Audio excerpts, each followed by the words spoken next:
En la acuicultura, cuando hablamos de nutrición, tenemos que tener en cuenta que para alimentar las especies que vayamos a cultivar, vamos a generar desechos, ¿no? Ese alimento que nosotros incorporamos al sistema se va a consumir en una parte y otra parte no va a poder ser retenida por el modelo o el sistema y va a tener que ser desechada o descartada del mismo. Este descarte que se hace respecto a la nutrición, ¿no? Respecto al alimento incorporado o a los nutrientes incorporados, se conoce o se le puede llamar como la huella de carbono, ¿no? Que sería el impacto que genera la actividad antrópica o la actividad del hombre. ¿Por qué justamente carbono? Porque el carbono es un elemento orgánico y bueno, los desechos, más allá de que tienen un montón de elementos nutricionales, se les llama la huella del carbono porque, bueno, el carbono es un elemento fundamental en la formación de nuestro cuerpo, de nuestro sistema. Entonces, esta alimentación que nosotros vamos a usar, esta nutrición en la acuicultura, va a ser de una forma más eficiente que otra. Entonces nosotros lo que conocemos, para hablar de esta eficiencia, se conoce como la tasa de conversión. Que si bien la tasa de conversión es una relación entre el kilo de alimento consumido en relación a los kilogramos de masa que incorpora en este caso un pez, para llevarlo a un ejemplo. Si nosotros tenemos una tasa de crecimiento de 0,7 y una de 1,3, a pesar de que la tasa de crecimiento es más baja, quiere decir que, que la eficiencia, ¿no? A menor tasa, la eficiencia en la alimentación va a ser mejor, porque necesitamos menos cantidad de alimento para ganar peso. Bueno, ¿cuál sería la tasa de conversión ideal en una alimentación? Si es un sistema extensivo en donde uno no incorpora el alimento, y la tasa tendría que ser 0, porque no agregamos alimento y ganamos 1 kilo de peso. En el caso de especies herbívoras, en sistemas extensivos como el amur, por ejemplo. En cambio, cuando uno incorpora alimento a un sistema que ya depende del alimento externo, a un semi-intensivo, entonces el ideal de la tasa de conversión tiene que llegar a 1, ¿no? 1 kilo de alimento, 1 kilo de peso. No puede ser menor a 1 porque se supone que es un sistema semi-intensivo donde el animal no va a recibir alimento natural. Entonces, la incorporación de alimento que haga va a ser con la incorporación de alimento. En la naturaleza, o al menos lo que conocemos de los modelos productivos más utilizados en el mundo, los peces son de las especies que mejores tasas de conversión tienen, llegando de 0 en sistema intensivo a 1, 1,3, 1,5 kilos de alimento por kilo de animal. En los pollos es una relación de 2, 2,5 a 1. En cerdo va de 3 o 4 a 1. En vacas tipo feedlot puede ir de 6 a 8 kilos por kilo de carne o de producción. Y el sistema de pastoreo 10 kilos. Entonces, bueno, ¿qué vemos? ¿Qué muestran estos números? La eficiencia y el potencial productivo que tienen los peces. Dentro de la acuicultura, en el carácter semi-intensivo e intensivo, la nutrición va a jugar un papel importante, ya que, como dije anteriormente, los animales no van a tener el alimento natural en grandes cantidades disponibles. Entonces, la acuicultura toma un rol importante la parte de nutrición, ya que uno busca que esa ración sea lo más equilibrada posible para evitar desechos y carga contaminante en el agua. Bueno, dentro de los principales nutrientes que se presentan en la alimentación, tenemos grandes grupos como los que están abarcando las proteínas, hidratos de carbono, lípidos, vitaminas y minerales. Bueno, más o menos vamos a ver un pantallazo de cada uno de estos nutrientes y funciones que pueden tener en su cuerpo, muy a grandes rasgos, porque bueno, ya lo verán en detalle en la materia de nutrición. Pero bueno, las proteínas se obtienen a través de aminoácidos, y estos nutrientes van a ser utilizados principalmente para la elaboración de elementos estructurales, diferenciación anatómica, distintas funciones en el crecimiento de masa, más que nada. Y bueno, las proteínas se van a digerir principalmente en el estómago y en el tracto intestinal, a través de secreciones de enzimas por parte del sistema digestivo. Después también tenemos lípidos, que los lípidos lo que van a aportar es una importante fuente de energía metabólica,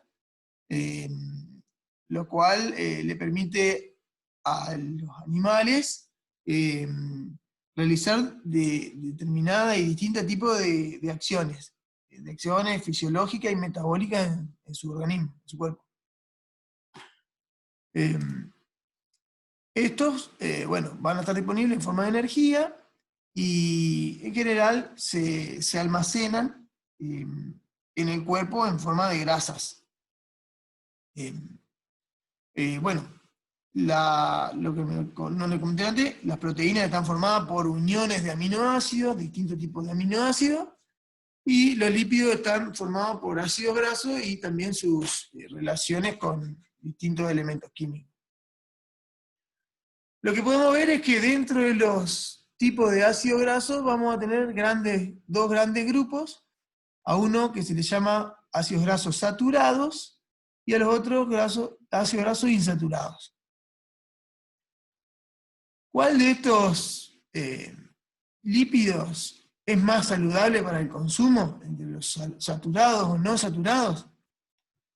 Bueno, los elementos saturados son ácidos grasos de cadena larga, los cuales se encuentran en la naturaleza, en la carne, en la leche, en algunos organismos, pero la particularidad que tienen en los ácidos grasos saturados versus los no saturados es que los no saturados, al tener dobles enlaces de hidrogenión en su cadena, lo hacen que sean más frágiles para poder romperlo y poder digerirse mucho mejor. Entonces, bueno, todos estos ácidos grasos no saturados están encontrados en distintas plantas también, pero tienen esa característica de poder ser más lábiles y digeribles, digamos. Tienen mayor ponderancia a la ruptura por ese doble enlace que tienen. Después, dentro de los hidratos de carbono, es otro compuesto, abundante también en los animales, y bueno, principalmente los carbohidratos provienen de vegetales, en su mayoría, en forma de azúcares, y también van a tener una importante función en cuanto a la energía. A diferencia de los lípidos, que también transmiten energía, los lípidos son una energía potencial, digamos, donde uno la puede almacenar y utilizar en determinado momento. En cambio, el carbohidrato es un elemento que es más plástico en cuanto a relaciones o utilización en los distintos ciclos de nutrientes que puede haber en el cuerpo o en el organismo. Bueno, entonces lo que por ahí, una relación que es interesante entenderla, es cómo funcionan los carbohidratos en los distintos tipos de organismos. Por ejemplo, vemos una trucha como ejemplo, que es un animal carnívoro, que se supone que, digamos, no tiene la capacidad de poder digerir vegetales. o al menos no tiene esa producción de enzima, o no tiene ese largo de su intestino como para poder digerirlo. Entonces no le da el tiempo y las temperaturas tampoco le ayudan. Entonces, bueno, los hidratos de carbono terminan siendo limitantes para la digestibilidad de estos animales, con lo cual a esas especies se le disminuye este tipo de elementos eh, para evitar problemas gástricos, digamos, nutricionales o de contaminación en el agua.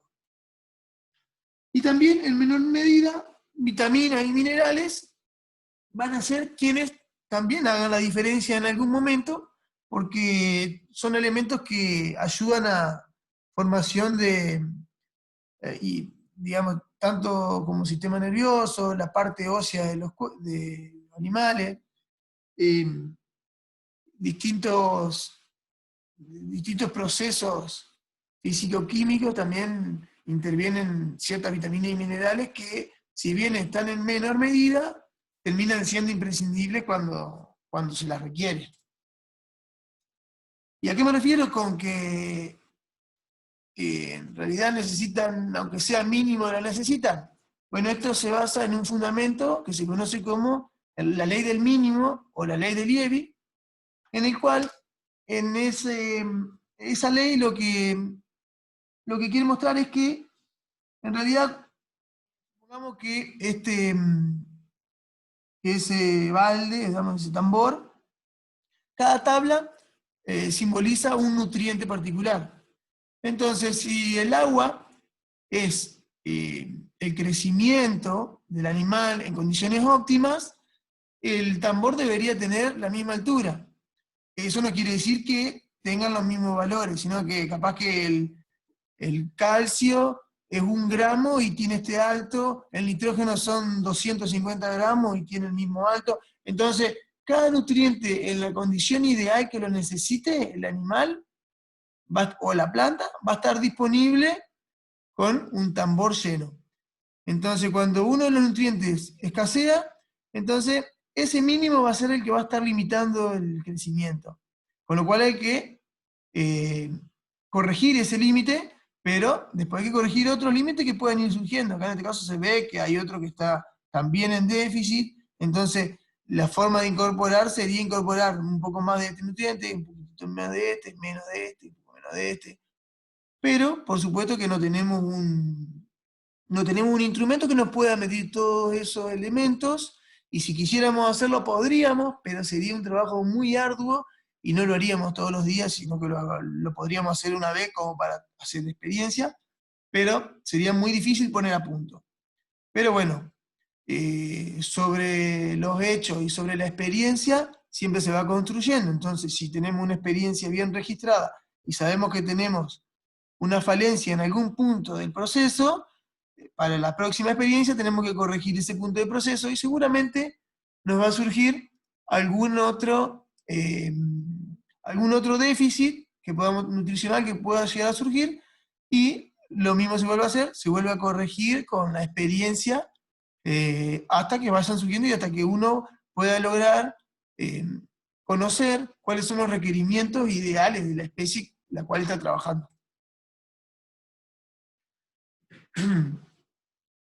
Bueno, y para terminar, la necesidad de minerales, también, como es complejo comprender las necesidades que requieren cada elemento, en general siempre se utiliza, digamos, en disolución en agua, ya que las especies por ahí tienen la capacidad de poder incorporar los minerales a través de la piel o en la misma respiración, no necesariamente incorporando por ejemplo, en el alimento.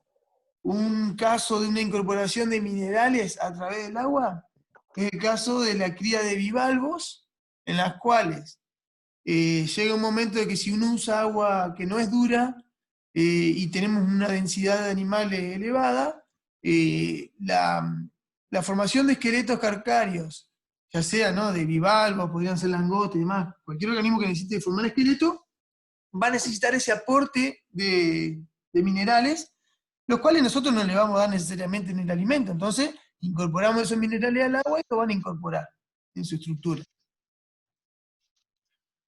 Bueno, lo mismo con la vitamina, pero la vitamina no. Un ejemplo de la vitamina sí se introduce principalmente en el alimento, más que nada por cuestiones de costos y digamos, de asegurarse que, o sea, por costos y diluciones, al diluir vitamina, por supuesto que vamos a incorporar menos cantidad. Si lo ponemos en un alimento, va a ser más eficiente. Pero bueno, las vitaminas se relacionan siempre o en general con problemas de nutrición como ya sean raquitismo, problemas en malformaciones de hueso, de piel, bueno, baja en defensa y demás.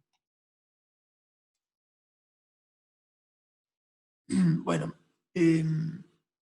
entonces para obtener energía de los alimentos, los animales lo van a sacar, dijimos, de principalmente estos tres nutrientes, que van a ser las proteínas, los lípidos y los carbohidratos.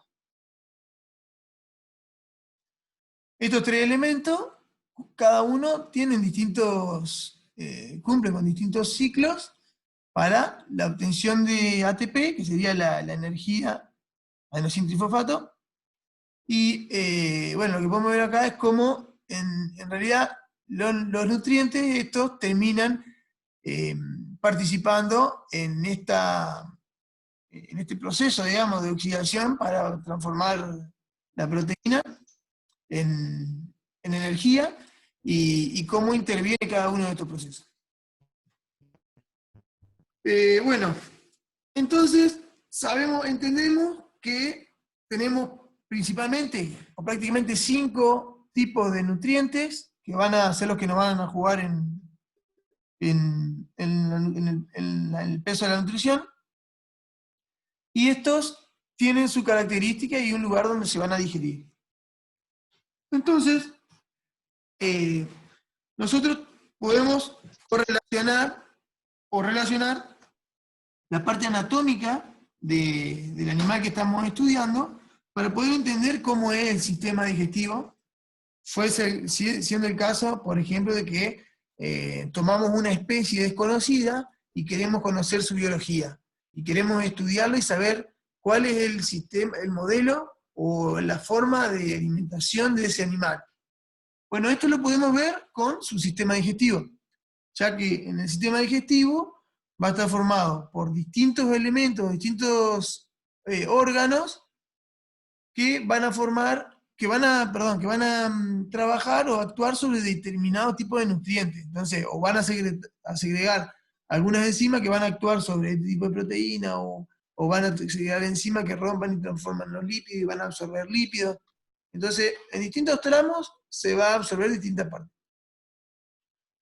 Entonces, bueno, como decía, conocer el sistema digestivo nos va a permitir entender mejor las necesidades nutricionales.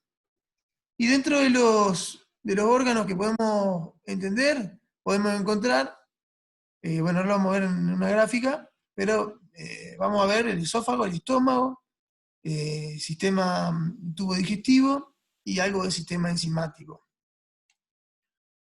En esta gráfica se ven en comparación, ¿no?, distintas especies. Acá no le puse el nombre, me parece, a ver. Ahí. Bien, acá está el gráfico. Bien. Entonces, lo que podemos ver acá es, este sería la boca, ¿no?, de donde ingresa el alimento.